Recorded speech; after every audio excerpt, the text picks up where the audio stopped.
Hey guys, welcome back. In today's video, I will be showing you how to autofill checkboxes in Notion.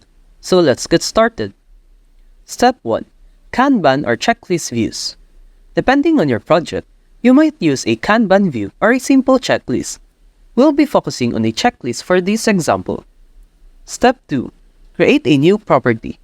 Add a new property named Done. Set property as formula. Set the property type to formula. In the formula editor, type the following that can be seen on the screen. This checks if the status property is set to Done and fills the Done checkbox accordingly. Step 4. Test the formula. Check and uncheck the Done property to see how it automatically updates based on the status property. Step 5. Implementation in Kanban view. If you're using a Kanban view, move tasks through different statuses and observe how the Done checkbox updates accordingly. That's it for this video.